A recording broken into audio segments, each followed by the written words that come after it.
अस्सलामु अलैकुम। मोहम्मद अज़हर सिद्दीक़ अपने प्रोग्राम मैस व्यूज़ के साथ हाज़िर खिदमत है।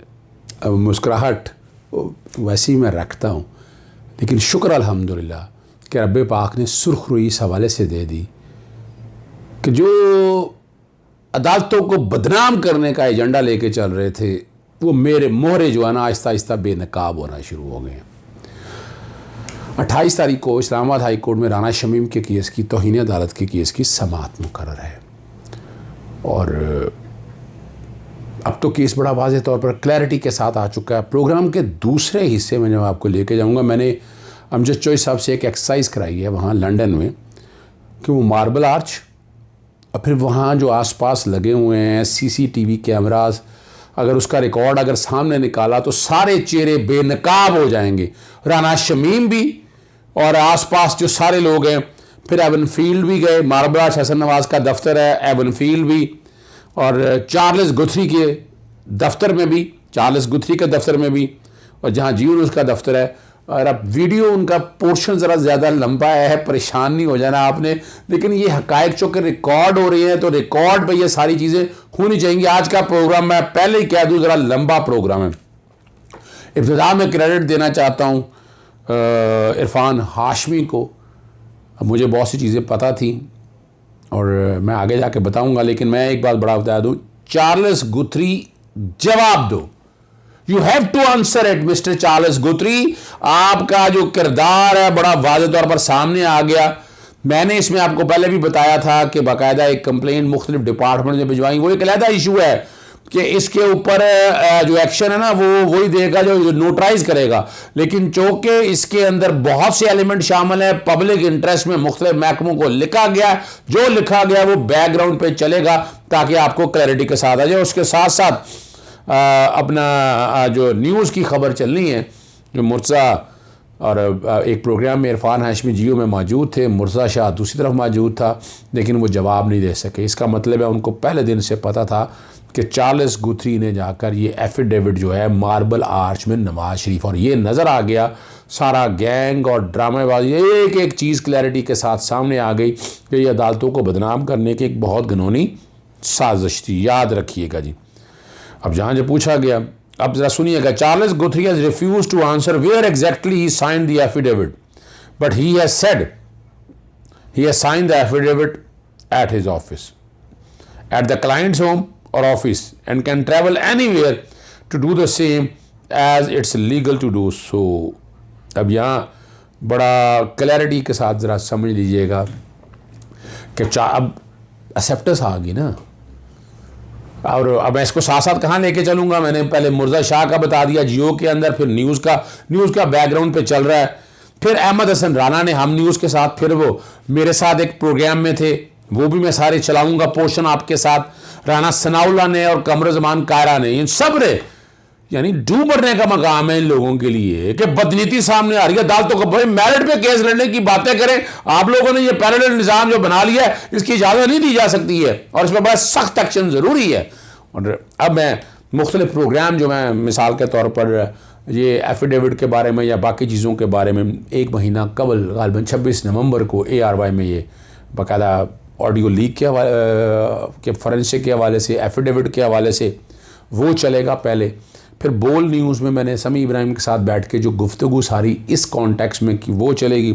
फिर मलिया हाशमी के साथ बड़ा स्पेसिफिकली ऑडियो लीक के हवाले से चार्ल्स गुथरी के कॉन्टेक्स्ट में मैं चीज़ें मैं बता चुका था, वो साथ चलेगी।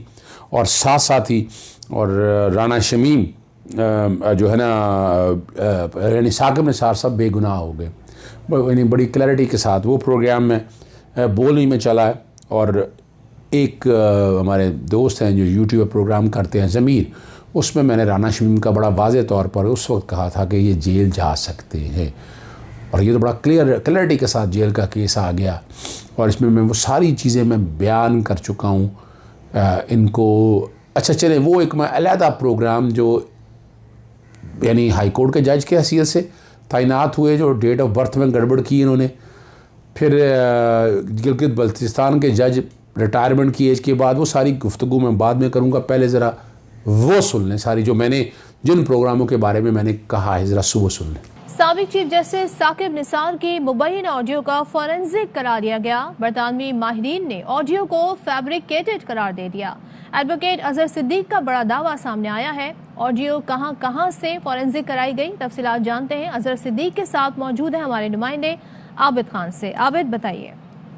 पाकिस्तान के कुछ लोगों ने पाकिस्तान और अदलिया की इज्जत के लिए इस जो है वो ऑडियो का और इस बयानी हल्फी का जो है एक फ्रांसिक कराया और उन्होंने बाकायदा तौर पर ये क्लेम करते हैं कि इसमें इस ऑडियो को जाली करार दे दिया गया है। अजहर सिद्दीक हमारे साथ मौजूद है जिन्होंने इस ऑडियो की फॉरेंसिक कराई। उनसे जानते कि क्या हुआ।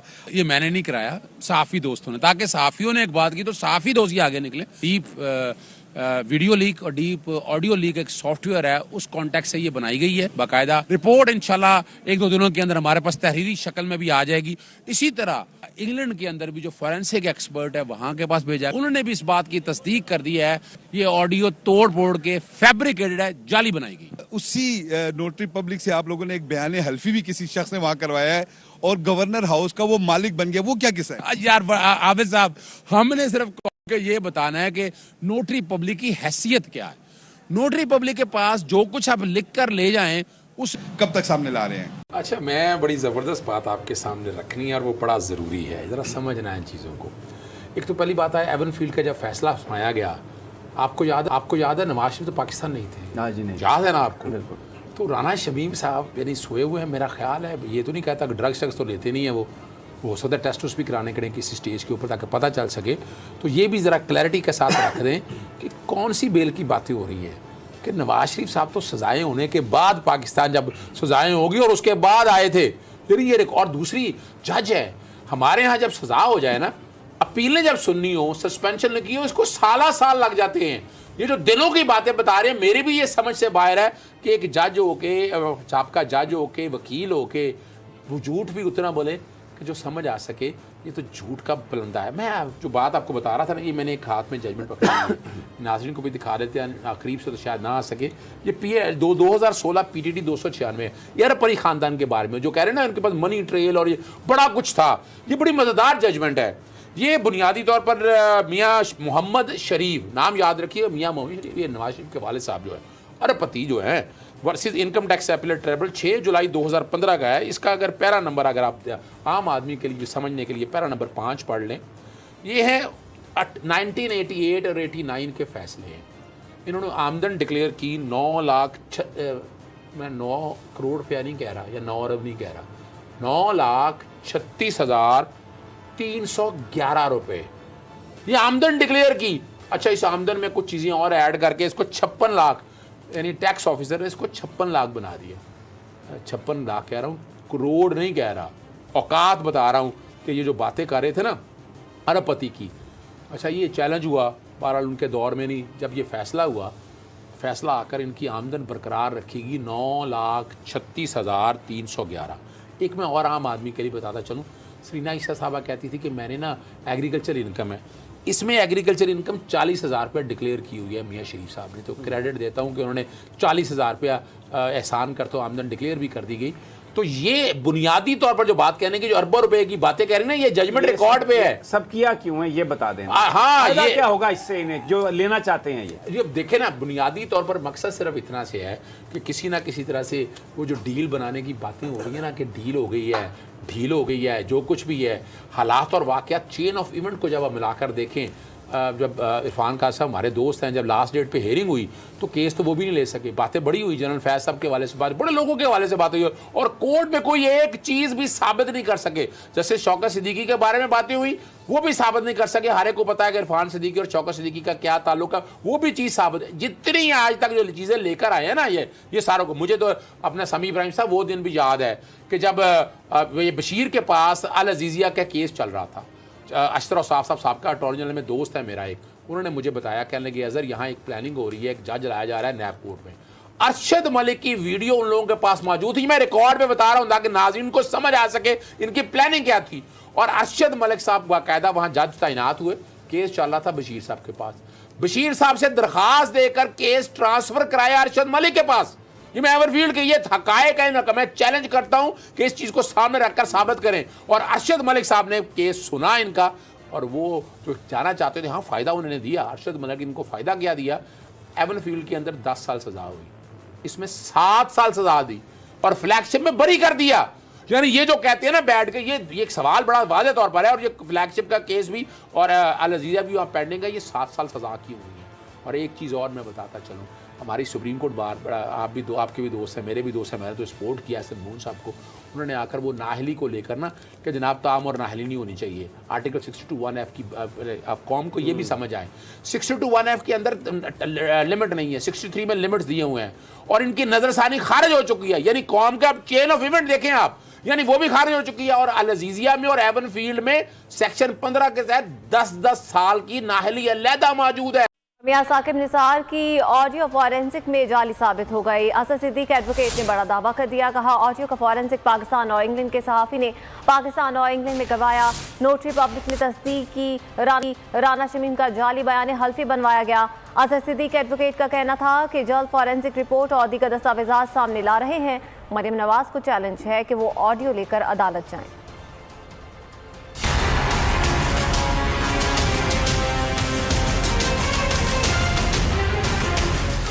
मियां साकिब निसार की ऑडियो जाली साबित हो गई है, जल्द फॉरेंसिक रिपोर्ट मंजर आम पर ला रहे हैं। अजहर सिद्दीक एडवोकेट ने बड़ा दावा कर दिया। अजहर सिद्दीक एडवोकेट के मुताबिक ऑडियो का फॉरेंसिक पाकिस्तान और इंग्लैंड के सहाफ़ी ने पाकिस्तान और इंग्लैंड में कराया। फॉरेंसिक कंपनी ने तस्दीक करती है कि ऑडियो जाली है। उनका कहना था कि नोटरी पब्लिक ने तस्दीक की कि राना शमीम का जाली बयान हल्फी बनवाया गया। नोटरी पब्लिक ने इंकशाफ किया कि इसको लंदन में हुसैन नवाज के दफ्तर लेकर जाया गया। हुसैन नवाज का मुलाजिम वकार इसे लेकर गया जहाँ राना शमीम मौजूद थे। राना शमीम के बयान की तस्दीक चार्ली गथरी ने की। उन्होंने बताया कि एक शख्स ने गवर्नर हाउस लाहौर का मालिक होने का दावा किया। नोटरी पब्लिक ने इस बयान हल्फी की भी तस्दीक कर दी। अजहर सिद्दीक एडवोकेट का कहना था कि जल्द फॉरेंसिक रिपोर्ट और दीगर दस्तावेजात सामने ला रहे हैं। मरियम नवाज को चैलेंज है कि वो ऑडियो लेकर अदालत जाएंगी। तो यहाँ तो तौहीन अदालत के हवाले से बड़ा क्लैरिटी के साथ बात आ चुकी है और तौहीन अदालत में मुझे नहीं नजर आता कि इन्हें ये बच सके। उसमें राना शमीम साहब भी और बाकी लोगों को भी सजाएं आ जाएंगी। माफी मांगे अलहदा, लेकिन मैं नहीं समझता कि इसमें को माफी मिलनी चाहिए। और अगली जो बात है कि वो जो एफिडेविट है वो भी जाली है। और ये जो बयानिया है ना, खास तौर पर कि जनाब पॉलिटिकल ये किया है, कभी आपने देख लिया एफिडेविट की शक्ल में आ गया। और एफिडेविट में आपके प्रोग्राम में फिर ब्रेक कर देता हूँ कि चार्ली गुथरी जो है कि जिसने एफिडेविट टेस्ट किया और उसकी एविडेंस आ चुके हुए हैं, उसकी अपनी आवाज के बहुत जल्द लीक हो जाएंगे कि वो नवाज शरीफ के फ्लैट पे मार्बल आर्च में जाकर उन्होंने बाकायदा की। वो चीजें सारी रिकॉर्ड पे आ जाएंगी और क्लैरिटी आ जाएगी। जी आपने वो सारे प्रोग्राम अभी लंबा हो गया, अभी आपने वो सारी सैर करानी है आपको मार्बल आर्च की अमजद चौधरी साहब के साथ। अब अमजद चौधरी साहब ने जो बातें सारी कही हैं जरा वो सुन लीजिएगा ताकि आपको क्लैरिटी के साथ। और मैंने कोशिश की टू दी पॉइंट, यानी कोशिश करके उनसे गुजारिश की कि वो जाके दफ्तर दिखाएं, ये एविडेंस है, ये चाहते हैं। और ये राना शमीम लाकर दिखाया ना, राना शमीम बुलाया कैसे था, मैं क्या बैठा हूं, ये राना टेलीफोन का रिकॉर्ड साबित करे कि चार्ल्स गुथरी से राना शमीम का राब्ता हुआ था। ये तो जिन लोगों ने राब्ता किया था उनमें प्रोग्राम में मैं नाम ले चुका हूं, तो ये भांडा भी बड़ी पूरी तरह फूट चुका है। अब सजा राना शमीम को देना बनती है। शोकास जारी हो चुका है, जवाब आ गया, अदालत फर्द जुर्म आयद करे और ऐसे आदमियों को उसके मंतकी अंजाम तक ज़रूर पहुंचाए जो एक बड़े प्लान के साथ अदालतों को बदनाम करते हैं। चलते हैं अमजद चौधरी साहब की तरफ। जी नाज़रीन, ये है जी मार्बल आर्च जिसका आज शोर है। अगर आप देखें तो मार्बल आर्च के बिल्कुल वो जो बिल्डिंग ये आपको नज़र आ रही है ग्रीन बोर्ड, इसके परली तरफ जो है वो चौथी या पांचवी बिल्डिंग जो है वो एवनफील्ड है। और अगर ये मार्बल आर्च के बिल्कुल आपके सामने जहाँ से ट्रैफिक आ रही है, यहाँ से आप अब जाके सेकंड राइट करें और फिर राइट करें तो वो हुसैन नवाज़ और नवाज शरीफ का ऑफिस है। और उससे ही अगर आप राइट करके बाहर निकलें तो एजवे रोड आ जाता है। और उसके ऊपर अगर आप सेकंड राइट करें तो सलमान शहबाज और शहबाज शरीफ साहब के फ्लैट्स भी हैं। तो ये बिल्कुल आमने सामने कह लें या नज़दीक है, 10-10 मिनट की वॉक है। तो ये आपको दिखाना मकसूद था ताकि आप देखें। बाकी आप थोड़ी सी क्रिसमस लाइट्स भी आपको दिखा देते हैं, डबल डेकर बस भी आप देखें। तो स्टोरी बनाने का मकसद ये होता है कि बाहर आके बनाने का मकसद यही होता है कि आपको थोड़ा इंटरटेन भी करें। I hope you guys like it. और अपने कमेंट्स में आप बताएंगे कि आपको स्टोरी कैसी लगी है। खाली खुश्क स्टोरी भी अच्छी नहीं लगती। जी नाज़रीन, हम आपको लेके हैं नवाज़ शरीफ और हुसैन नवाज़ के उस ऑफ़िस के बिल्कुल सामने। वो मेरे पीछे आप देख रहे हैं, जिसका आज पाकिस्तान मीडिया के अंदर हर जगह चर्चा है। इरफान हाशमी साहब की जो ख़बर थी उसने एक तहलका मचाया। लेकिन नाज़रीन, यहाँ पे मैं एक चीज़ आपको बावर कराना चाहता हूँ। 15 नवंबर को अंसार अब्बासी साहब की जब ख़बर छपी कि एक बयान हल्फी जो है वो लंदन से आया है और उन्होंने छापा और ये स्टोरी छपी, तो मैंने उसी शाम जो है चार्ल्स गुथरी के ऑफ़िस में फ़ोन किया और उनसे बात की और मैंने उनके साथ अपने लिए एक एफिडेविट बनाने की बात की, जिसकी उन्होंने मुझे प्राइस भी बताई कि 96 पाउंड चार्ज करेंगे। और कॉल के फ़ौरन बाद उन्होंने मुझे टेक्स्ट मैसेज में अपना एड्रेस और सारा कुछ भेजा, वो आपको हम स्क्रीन पे दिखा रहे होंगे। उसके बाद मैंने 16 को मेरे जो सोर्स थे मैंने उनको फ़ोन किया, जो नवाज़ शरीफ शहबाज शरीफ के साथ बैठते उठते हैं, मेरे सोर्स हैं। मैंने उनको फ़ोन किया तो उन्होंने मुझे बताया कि हाँ, इस तरह का एक एफिडेविट जो है वो साइन हुआ है, लेकिन उसका मकसद सिर्फ यहाँ पर नवाज़ शरीफ की जो अपर ट्रिब्यूनल में केस अपील है उसके लिए इस्तेमाल करना था। उस पर भी हम आगे चल के आपको बताएंगे ये अपील है क्या और उसमें यूज़ होना था। तो ये चीज़ जब मुझे पता लगी तो मैंने ट्वीट किया। वो ट्वीट आपके सामने चला रहे हैं हम, जहाँ पे मैंने कहा कि नवाज़ शरीफ के इस एफिडेविट का भांडा तो फूट चुका है, लेकिन अनकरीब नवाज़ शरीफ और जो है वो राना शमीम जज की मुलाकात का भांडा भी फूटेगा। उस ट्वीट को आप देख रहे हैं और ये 16 नवंबर को 5 बजे मैंने ये ट्वीट की थी।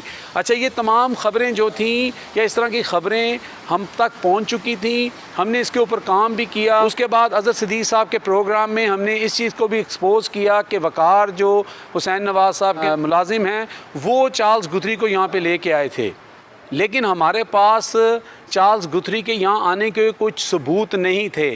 इरफान हाशमी साहब का क्रेडिट ये है कि उनके पास इसके सबूत मौजूद हैं, वो जिस भी शक्ल में हैं उनके पास सबूत हैं। लेकिन ये मैं कह दूं कि उनकी ख़बर और उनकी इन्फॉर्मेशन बिल्कुल ठीक थी, क्योंकि मेरे पास भी ये ख़बर थी कि ऐसा एक एफिडेविट जो है वो साइन हुआ है। हम आपको ये 2 क्लिप भी दिखा रहे हैं जिसमें हमने ये बताया था कि वक़ार जो हुसैन नवाज़ के मुलाज़िम हैं वो चार्ल्स गुथरी को यहाँ लेके आए थे। और इसके बाद मैंने 16 नवंबर को ही जो है वो ख़बर की ख़बर PTV का जो प्रोग्राम है सार राना साहब का, उसमें शिरकत की थी और उसमें मैंने चार्ल्स गुथरी के साथ जो मेरी बात हुई थी। जी राना साहब, आपका पहला सवाल ये है कि ये नोटरी पब्लिक चार्ल्स डी गुथरी कौन है और इसका नून लीग के साथ क्या तल्लुक़ है। सबसे पहले तो आपको बताता चलूँ कि ये वाइट फॉर्म गोरा है और इसका चेरिंग क्रॉस के अंदर ऑफिस है, जो मियां नवाज शरीफ के एमिन फील्ड से तकरीबन 1.5 माइल पे वाक़या है। और मैंने कल इसी सिलसिले में यहाँ पे फ़ोन किया और मेरी बात जो है वो चार्ल्स डी गुथरी से हुई। मैंने उनसे पूछा कि मुझे एक एफिडेविट पाकिस्तान की अदालतों में भेजना है, मैं वहाँ नहीं जा सकता, तो उसके लिए आपको कौन से डॉक्यूमेंट्स चाहिए और फीस कितनी होगी। तो उन्होंने कहा कि अगर 1 पेज का है तो 96 पाउंड होगी, जो कि तकरीबन 20,000 रुपया बनता है।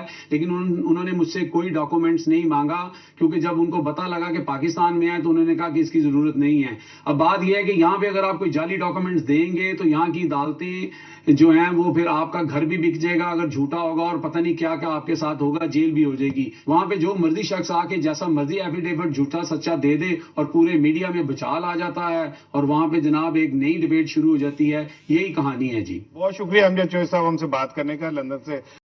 जो वक़ार साहब थे जिनका हमने जिक्र किया कि वो इनको लेके आए थे यहाँ पर, वो गाड़ी में लेके आए होंगे, लाजमी बात है, चेरिंग क्रॉस के उनके ऑफिस से चार्ल्स गुथरी के, और यहाँ पर आके उन्होंने फिर जो है उनको किया होगा।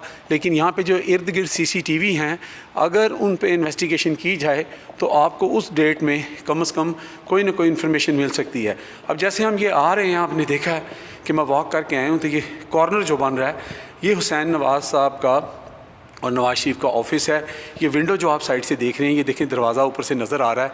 ऐसा कि आप देख सकते हैं कि ये हुसैन नवाज साहब के साथ वाली बिल्डिंग है, उनका CCTV कैमरा जो है वो ब्लैक कलर का ऊपर लगा हुआ है। नाज़रीन, ये वही बिल्डिंग है जो फ्रंट पे हुसैन नवाज़ और नवाज शरीफ का ऑफिस है, उनका फ्लैट या ऑफिस कह लें आप, और ये उसका पिछला हिस्सा है। तो इसकी एंट्रेंस बिल्डिंग की अलहदा है।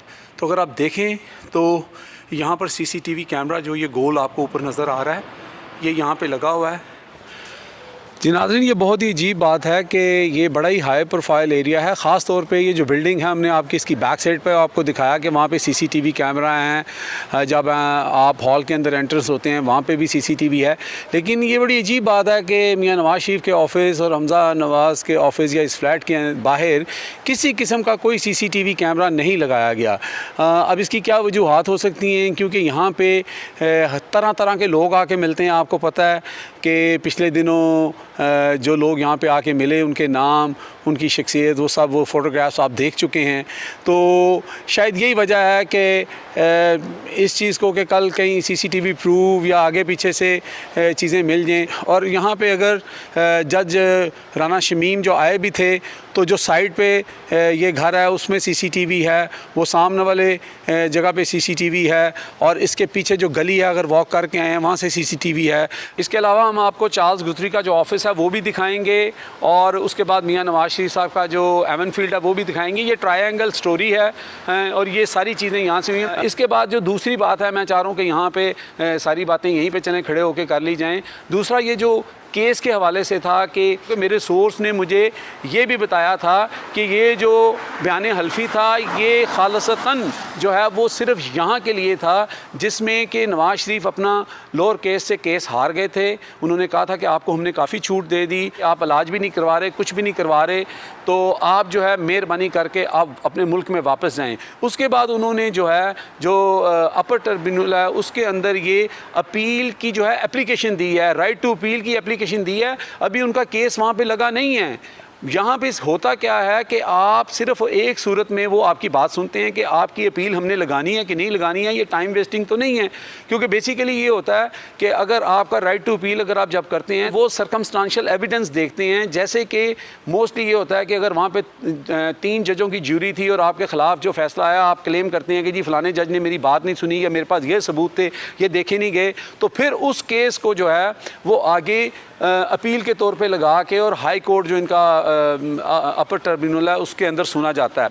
लेकिन नवाज़ शरीफ साहब के केस में ऐसी कोई चीज़ नहीं थी। यही वजह थी कि प्लान बी के ऊपर काम किया है। मैं यहाँ पे आपको ये इंकशाफ करने जा रहा हूँ कि ये प्लान बी जो है ये क्यों बनाया गया, इसमें जज राना शमीम कैसे इन्वॉल्व हुए। राना शमीम को ओबलाइज किया गया था, जस्टिस लगाया गया था, पुराने मुस्लिम लीगी हैं, उनके बेटे भी बता चुके हैं। तो अब जो है वो जो एहसानात थे उनकी कुर्बानी का टाइम आ गया था। यहाँ पे जो सॉलिसिटर थे, इनके जो बैरिस्टर थे, उन्होंने कहा जी आपकी ग्राउंड नहीं बनती, आप कुछ ऐसा करें कि आपकी ग्राउंड बन जाए। तो फिर ये सारी कंस्पिरेसी जो है वो प्लान की गई। चूँकि एक साकिब निसार साहब के साथ उन दिनों में एक मीटिंग हो चुकी थी जिसका तिया पांजा अजहर सिद्दीक साहब खूबी से कर चुके हैं कि वो जो अपील के दरमियान वो 1 दिन का या 2 दिन का मसला था, और उसके अंदर किसी को क्या रिलीफ दिया जा सकता था कि नवाज़ शरीफ बाहर ना आए या मरीम नवाज़ बाहर ना आए, वो सारी बोकस स्टोरी थी। लेकिन उसको यहाँ पे आपने सिर्फ एक स्टोरी बना के जो है वो आपने बतानी थी और आपको उसको बेनिफिट मिलना था। अब बात यह है कि चीफ जो साकिब निसार थे वो पाकिस्तान के साबका चीफ जस्टिस थे, और यहाँ पे क्लेम एक जज आके जो है जस्टिस जो है वो आके कर रहा है कि मैं बयान हल्फी दे रहा हूँ कि उनके साथ ज़्यादती हुई और प्लान के साथ इनके ख़िलाफ़ ये कंस्पिरेसी की गई, इनकी और इनकी बेटी के ख़िलाफ़, और इनको ये सज़ाएं दी गई। अब ऐसी चीज़ जब आप अपील के अंदर देंगे तो वहाँ पे आपको बेनिफिट मिलने के चांसेस हैं। लेकिन मेरे सोर्स ने ये बात बताई कि ये खालसतन इस काम के लिए किया गया था। लेकिन मियाँ साहब ने ये डॉक्यूमेंट्स जब मरीम साहिबा को भेजा और मरीम साहिबा ने जो है वो इसको आगे मीर शकीलुर रहमान तक पहुँचाया, और उन्होंने कहा क्यों ना एक तीर के साथ 2 शिकार किए जाएँ कि वहाँ पे मियाँ साहब अब्बा जी जो हैं वो फ़ायदा उठा लें और यहाँ पे मेरे केस के ऊपर जो जजेस हैं उनको मैं कंट्रोवर्शियल कर सकूँगी। लेकिन होता वही है जो मंजूर खुदा होता है। और आज देखें कि इमरान खान 2-3 दिन पहले जो उनके ऊपर तनकीद हो रही थी, इलेक्शन हार गए, वो सारी चीज़ जो है वो 90 डिग्री पर टर्न हो गई है और अल्लाह की तरफ से मदद आ गई और सब लोगों को पता लग रहा है कि यहाँ पे एक कंस्पिरेसी और झूठ घड़ा गया। और उसके बाद जो है वो जब ये सारी हरकत हुई तो फिर मैं मरीम नवाज़ शरीफ साहबा की ज़बान में कहूँगा कि इस ट्रायंगल स्टोरी की जई की तई फिर गई। ये हुआ जी असल बात।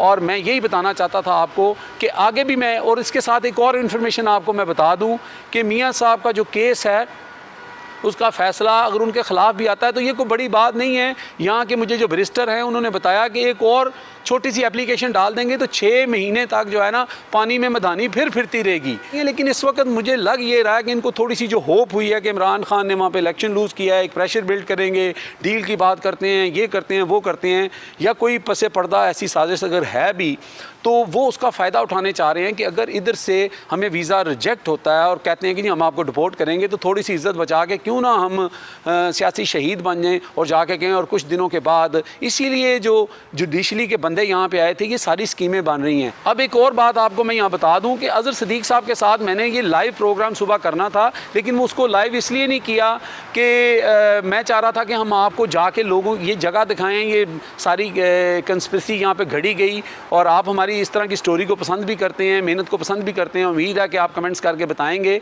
तो इसलिए फिर मैंने ये कर लिया। अब अज़हर सिद्दीक़ साहब ने जो बातें करनी हैं वो अपनी इसमें ज़रूर इसमें जो है अपनी ओपिनियन डालेंगे, क्योंकि उनकी ओपिनियन जो है वो बड़ी अथेंटिक होती है, एक लॉयर हैं बड़े ज़बरदस्त। तो मैं अगली बात आपको ये बताता हूँ कि आप ये देखें कि कंस्पिरेसी कैसे तैयार की जाती है। बताया गया कि अयाज सादक यहाँ पे आए और वो मियाँ साहब मुस्कुरा रहे थे, उनकी मुस्कुराहट के अंदर कोई बात थी। अब स्टोरी इनकी देखें आप। अब मुझे आप ये बताएं, ये शो किया जा रहा है कि अयाज सादक जैसे बंदे को जो है वो इस्टेब्लिशमेंट ने यहाँ पे भेजा पैगाम दे के और ये सारी बात हुई। आप मुझे ये बताएं कि पिछले दिनों अयाज सादक साहब ने असम्बली में खड़े होकर हमारी जो अफवाज है उसकी वर्दी के ऊपर जो हाथ डाला था वो क्या हमारी अफवाज भूल गई है? और ये जिस एजेंसी की बात कर रहे हैं, जिस एस्टेब्लिशमेंट की बात कर रहे हैं, उन लोगों ने इंडिया के अंदर जो उनके जर्नल्स थे उनकी जो बातें थी, उनकी जो सीक्रेट्स थे, उनको वहाँ से रिकॉर्ड करके तो यहाँ पे डोसियर जो है यूएनओ में दिया, बताया कि हम कितने काबिल हैं। और आप समझती हैं कि वो ऐसे लोगों को भेजेंगे कि जाओ जाके हमारा पैगाम पहुँचाओ, जो ये कहते थे कि जी अभिनंदन को इन्होंने इसलिए वापस दिया कि उसकी वजह से इनकी टांगें कांपनी थी। थोड़ा सा जो है ना हमारी जो आवाम है उनको ये सोचना चाहिए कि ये किस तरह लोगों को बेवकूफ़ बनाते हैं। खुदारा बेवकूफ़ मत बने, सच सच होता है और झूठ झूठ होता है और सच को आंच नहीं होती। अब मैं आपको मियाँ साहब के घर का भी नज़ारा कराऊंगा और उसके बाद आपको चार्ल्स गुथरी का भी दिखाते हैं और वहाँ पे भी कुछ बात करेंगे। जी नाज़रीन, आप देख सकते हैं कि इस वक्त मैं एवन फील्ड के बाहर आ चुका हूँ और यहाँ कुछ देर कबल यहाँ पर जो है वो बोल न्यूज़ के जो रिपोर्टर थे इकराम मीर, वो मेरे बैचमेट भी हैं, मेरे और अरशद अंसारी के जो प्रेसिडेंट हैं लाहौर प्रेस क्लब के। तो वो यहाँ पे आए थे और उनके साथ यहाँ के जो सिक्योरिटी गार्ड थे उन्होंने थोड़ी बदतमीज़ी वगैरह भी की, वो भी वीडियो वायरल हुई है। एक्चुअली इस वक्त रात के बहुत लेट हुआ है इसलिए मैं थोड़ा सा आहिस्ता बोल रहा हूँ। तो मैं सिर्फ आपको बताना चाह रहा था कि ट्रायंगल का सेकंड एंगल जो है वो ये है, यहाँ से 5 मिनट या ज़्यादा से ज़्यादा 7 मिनट की वॉक है हुसैन नवाज़ के ऑफ़िस की। और यानी कि मैं आज ये लफ्ज़ नहीं कह सकता कि मियाँ साहब बड़ी सुकून की नींद सो रहे होंगे, क्योंकि आज जो कुछ हुआ है और इस स्टोरी के बाद जो कंस्पिरेसी लोगों के सामने वो ओपन हो गई है, उसके बाद मेरा नहीं ख्याल कि मियाँ साहब वो इन्जॉय कर रहे होंगे जो 2-3 दिन पहले वो कर रहे थे। उनकी सालगिरह मनाई गई, उसके बाद इमरान खान साहब के जो इलेक्शन हारने की खुशी थी, तो आज यहाँ की खुशियाँ थोड़ी मान लग रही हैं। और सुकून की नींद है या नहीं है ये तो मियाँ साहब ही बता सकते हैं। अलबत्ता ये है कि पंजाबी दी मिसाल है, जिन्हें खादियाँ गाजरां ते ढिड उन्हां दे पीड़। तो मियाँ साहब को अब आराम करने देते हैं। फ़र्दर स्टोरी मैं आपको बता चुका हूँ और यहाँ से हम अब चलेंगे चार्ल्स गुथरी के ऑफ़िस के बाहर, ताकि वो भी दिखा दें आपको कि ये लंदन के जो बेहतरीन किरदार हैं जो पाकिस्तान की सियासत में हलचल मचाते हैं, उनके आरामगाह, उनके ऑफ़िस और उनकी ये सारी जो फ़र्स्ट क्लास और बड़ी ही खूबसूरत लाइफ है, ये किन महलात में गुजर रही है। चलते हैं चार्ल्स गुथरी के ऑफ़िस की तरफ। जी नाज़रीन, हमने आपको फ्रंट से भी दिखाया कि ये नंबर 8 डंकैनन स्ट्रीट है और यहाँ पर आपको हम बता दें कि इसी बिल्डिंग के अंदर जो चार्ल्स गुथरी का जो ऑफ़िस है उसके साथ वाला ऑफ़िस जो है वो जियो का है। और मैं भूल गया कि ये चौथा किरदार भी यहाँ पे है कि जहाँ से ये ख़बर छपी और फिर ये तहलका मचा।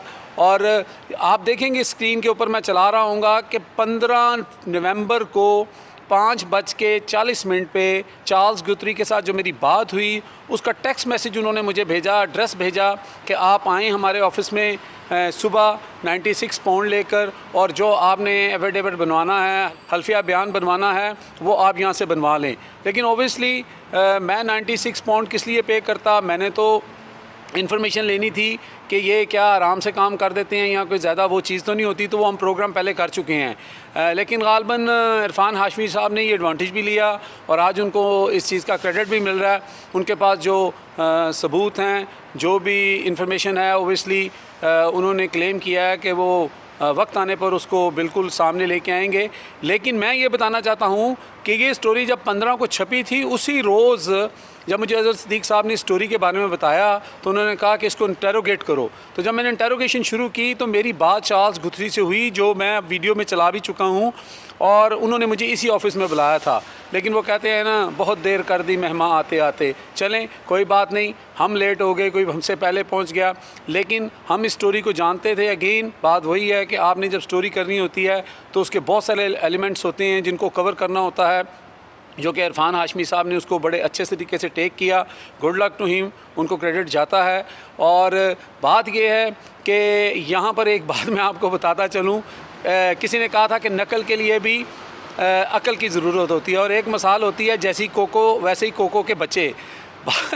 यहाँ पर मुझे ये समझ नहीं आती कि अगर मियाँ साहब की फ़ैमिली ये जो चार्ल्स गुथरी था इसको बदल लेते, कोई और नोटरी पब्लिक ले लेते, ठीक है, और शायद इतना बड़ा बवाल ना होता। और मैंने भी जब अंसार अब्बासी साहब की वो स्टोरी देखी और मुझे अज़हर सिद्दीक़ साहब ने वो बयान अल्फ़ी भेजा, तो मैंने उसके अंदर से फ़ौरन ये नंबर निकाला और मैंने चार्ल्स गुथरी को फ़ोन किया। आप देख सकते हैं उनका नंबर भी आ रहा है, और उन्होंने फ़ोन उठा लिया। फिर मेरी उनसे बात हुई, तो बात ये है कहने के, फिर सारा कुछ जब टैली किया तो पता लगा कि जी ये मियाँ साहब के तमाम मामला जो हैं, तमाम एफिडेविट चाहे बीमारी का हो या किसी और चीज़ का हो, वो यही साइन करते हैं।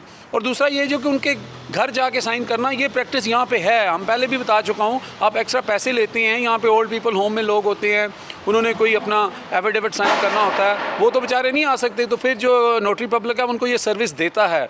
लिहाजा पॉइंट ये था, जो चीज़ साबित करनी थी कि इसमें नवाज़ शरीफ साहब की क्या कंस्पिरेसी है, मुस्लिम लीग नून की क्या कंस्पिरेसी है, वो साबित हो गई है। अब कोई माने या ना माने, वो कंधे ने चन्न चढ़ गया है। मुझे अमजद चौधरी को लंदन से इजाज़त दें, अपना और अपने इर्द गिर्द के लोगों का ख्याल रखें। ओवर टू अज़हर सिद्दीक़ साहब। जी, प्रोग्राम काफ़ी लंबा होगा, जैसे मैंने कहा था। अमजद चौधरी साहब ने से आपके सामने बड़ी तफसील के साथ सारी चीज़ें बयान कर दी हैं। इतना बड़ा प्रोग्राम मैं करता नहीं हूँ, लेकिन ये हक़ाइक़ हैं, ये हक़ाइक़ आपको पता होना चाहिए, एडमिटेड चीज़ें हैं। इसके बाद तो केस राना शमीम का और शरीफ ख़ानदान बुरी तरह बेनकाब हो चुके हैं, और उसके साथ जो चंद सहाफ़ी जो किसी का पेड एजेंडा लेकर चल रहे हैं, जो टारगेटेड चीज़ें लेके जा रहे हैं, वो भी बड़ी क्लैरिटी के साथ आ जाती है। प्रोग्राम ख़त्म करने से पहले मैं एक बात बताता चलूँ, वो तस्वीर में बैकग्राउंड में मैं वो चला दूँगा कि जियो न्यूज़ के जो है ना जी, ख़ास तौर पर अपना बोल न्यूज़ के जो हमारे दोस्त हैं, उनके साथ बड़ी ज़्यादती हुई, और वहाँ पर एवन फील्ड के घर के बाहर गए, ठीक है ना जी, मीर इकराम हुसैन शाह, और उनके साथ हम खड़े हैं, बड़ी वाज़ेह तौर पर खड़े हैं। बैकग्राउंड पे वो भी चल जाएगा उनका, और मज़म्मत करते हैं हम भी, बैकग्राउंड पे वो भी चल जाएगा कि सच से सुनना चाहते नहीं हैं। इजाज़त चाहूँगा। अस्सलाम वालेकुम, अल्लाह हाफ़िज़, पाकिस्तान जिंदाबाद।